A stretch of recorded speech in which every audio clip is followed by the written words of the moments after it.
Welcome to the Tech Egg. Don't get scrambled. Enjoy the video. You'll start by verifying Ssms can accept theme changes. Ssms 18 or later works best. Once confirmed, install the Visual Studio Color Theme Editor extension into Ssms so you can edit colors. Make sure to export and save your current settings first via Tools Import and Export Settings Export because you'll want a restore point. Once done, restart Ssms to initialize the extension and prepare the editor for theme import or manual color adjustments.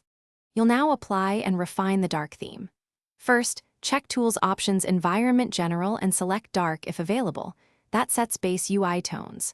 Next, open the Color Theme Editor via extensions to import a pre-made dark theme or manually edit individual colors for editor text, background, results grid, and tool windows.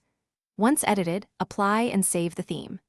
Make sure to test query windows and grid readability, adjust contrast, font colors, and caret visibility for clarity. Finish by restarting Ssms so all UI components load the new theme. Inspect query windows, results grid, and error messages. If some areas still show light backgrounds or unreadable text, re-import your exported settings or reset fonts and colors in options and reapply the theme. If problems persist, clear any cached theme files or reinstall the Color Theme Editor extension. One tip: keep your original exported settings handy. You can always revert quickly if a theme change breaks read. Thanks for watching. Consider subscribing if I helped unscramble your problems.